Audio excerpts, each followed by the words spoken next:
must be well versed with the perfect continuous tenses by now.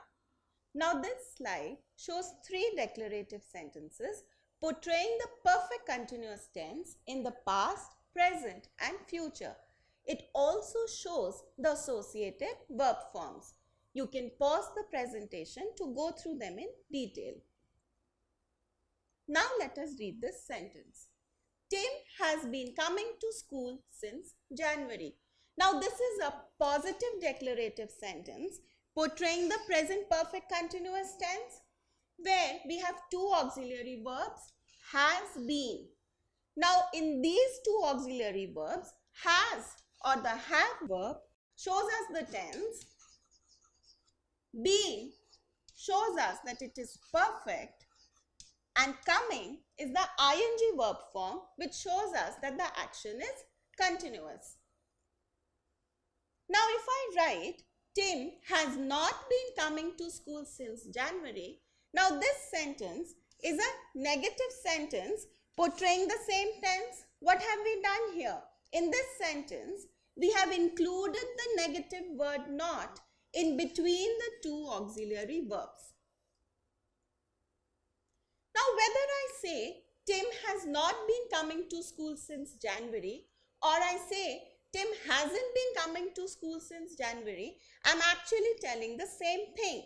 In the second sentence, we have used hasn't, which is the contracted form of has not. Now you will see here that we have used the auxiliary verbs has been or hasn't been depending on the subject, which is singular here. So how will we complete this sentence where the subject is a plural subject? So the sentence given to us here is the boys dashed to school since January, and the verb given to us is not come. So we have to write this sentence as a negative sentence portraying the present perfect continuous tense. How will we write? In this case, we will use the appropriate have verb. So it will be the boys have not been coming to school since January. We can also write this sentence using the contracted form as the boys haven't been coming to school since January. So we see that the negative sentence in the present perfect continuous tense can have two forms. We can either use has or have followed by not, then the auxiliary verb been and then the ing verb form, or we can use the contracted form to write hasn't or haven't followed by been and then the ing verb form. Now whether you use has or have or hasn't or haven't will depend on the subject of your sentence. She had not been teaching me since 2006, or she hadn't been teaching me since 2006. Now in these two sentences, we have used the auxiliary verb had or hadn't.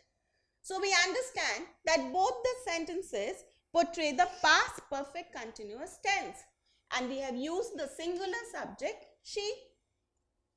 So how will we complete this sentence which has a plural subject they?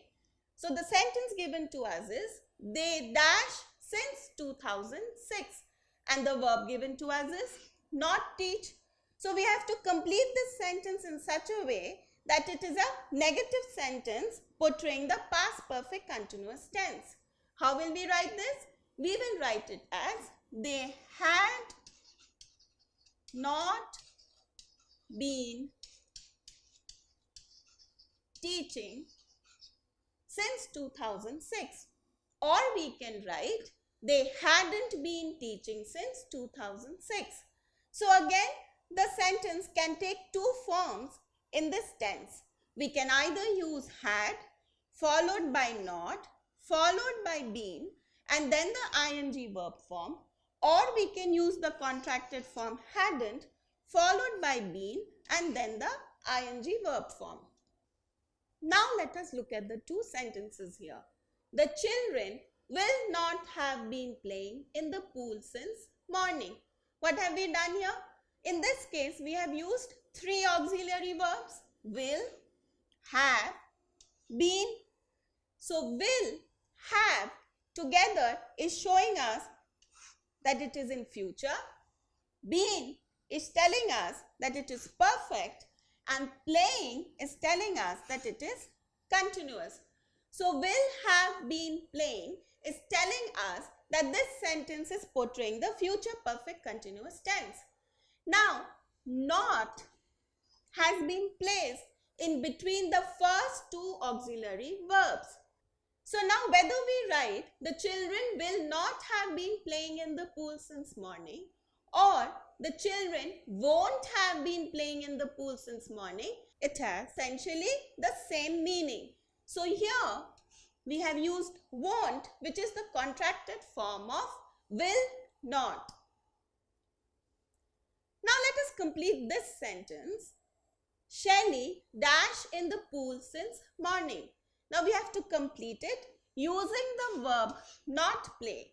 So it has to be a negative sentence portraying the future perfect continuous tense. Now in the earlier example, if you see, we have used the subject, the children, which is plural. In this case, our subject is singular, which is Shelley. So what will we write? In this case also we will write Shelley will not have been playing in the pool since morning, or the contracted form Shelley won't have been playing in the pool since morning. So we see that the negative sentence portraying the future perfect continuous tense can either be written using will or shall, followed by not, followed by have been, and then the ing verb form, or we can use the contracted form to write won't, followed by have been, and then the ing verb form. Now remember, we never use the contracted form of shall not. So what did we learn today? Today we have learnt the various forms of negative sentences portraying the perfect continuous tense.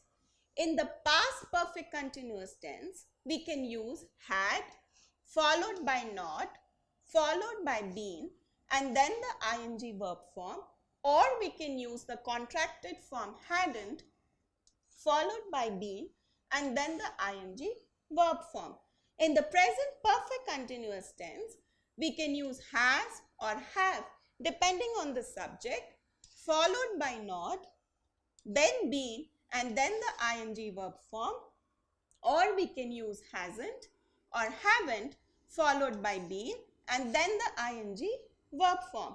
In the future perfect continuous tense, we use will or shall followed by not, then have been, and then the ing verb form, or we use won't and then have been, and then the ing verb form. Remember, we never use the contracted form of shall not.